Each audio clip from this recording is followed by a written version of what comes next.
enlarge our attention to the last 3 years of this government.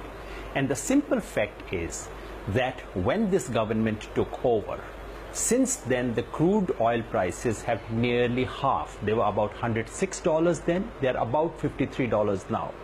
What has happened to the consumer? The price is almost the same. It was about 71 rupees in Delhi then, it's 70 rupees now. What has happened? And the simple answer lies in the two components that Mr. Kohli forgot to mention. One is excise tax of the government, which has gone up from about 9 rupees 50 paisa to 21 rupees 50 paisa, more than doubled in the case of petrol, more than 3 times in the case of diesel.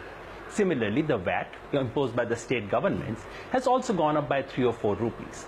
So in other words, the governments have made money. Of course, I would not call it a loot, because it's not gone to any private pocket. But the simple fact is, as Mr. Kohli politely alluded to, the government has used this money for deficit financing. The government used to earn about 99,000 crore rupees in 2014-15. It has gone up to about 2,50,000 crore rupees or something of that kind.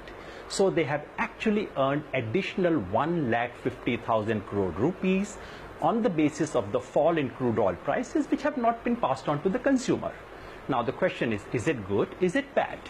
To my mind, the government does take some money for welfare projects from petrol and so on. It's fine. The government also needs to keep a little reserve with itself so that when the prices go up, the government may be able to offer a buffer. But in this case, this is far, far more than that. It is being used pure and simple for deficit financing. To my mind, the real problem is not merely the fact that they are skimming a little more than earlier.